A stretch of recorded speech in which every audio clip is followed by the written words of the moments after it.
బాగున్నాం అని ఏమి చాలా బాగున్నట్టు నేను అడుగుతా ఉన్నా. మీకు పెద్ద జబ్బులు వస్తే జబ్బులు ఇప్పుడు నాకు ఇందాక నుంచి ఎన్ని ఫోన్స్ తెలుసా, అన్ని అటెండ్ అవుతున్నా.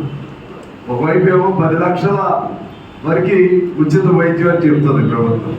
ఏదో హాస్పిటల్ లోపలికే రానిట్లేదు, యశోద హాస్పిటల్. ఇంకేదో నిమ్స్ లాంటివి వచ్చి వాళ్ళు ఏదో బిల్లు లేదు కొంత మేరకు ఇస్తాం.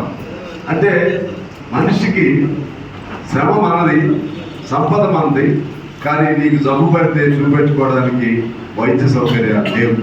నువ్వు కడుపు నిండా పౌష్టికాహారం తినడానికి తిండి లేదు.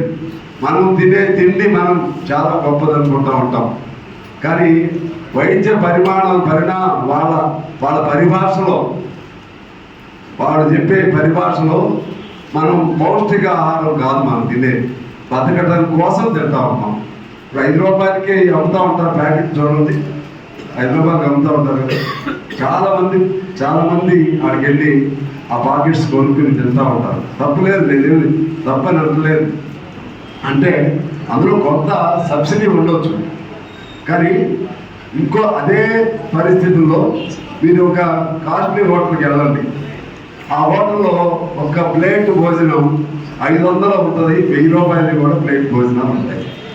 అక్కడికి తేడాది కాదు. అంటే విలాసవంతమైనటువంటి జీవితాలు కొంతమంది అనుభవిస్తుంటే అత్యంత దమనీయమైనటువంటి పేదరిక స్థితిని అనుభవించేవాళ్ళు మరెంతో మంది ఉన్నారు.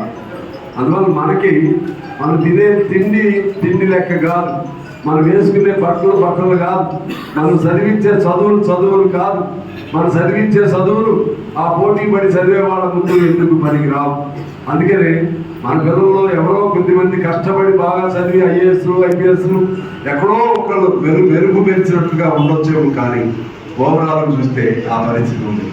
ఇదంతా ఎందుకు చెప్పుకుంటూ పోతున్నానంటే, ఎక్కడ రావాలి మార్క్స్ కాలంలో అన్నాడు, ఏనాడికైనా సరే కమ్యూనిజమే మార్గం అని. కమ్యూనిజం అనే సిద్ధాంతం ఎక్కడి నుంచి పుట్టింది? అదనపు శ్రమ, మనం చేసే పనికి పూర్తిగా మన శ్రమకు తగ్గ విలువ కట్టకుండా మన శ్రమను దోపిడీ చేయబట్టి, ఆ శ్రమ మనకి 100 రూపాయలు రోజుకి రావాల్సి ఉంటే 30 రూపాయలు 40 రూపాయలు ఇచ్చి ఆ డబ్బులన్నీ మిగిలిన వాళ్ళు కొట్టేస్తున్నారు.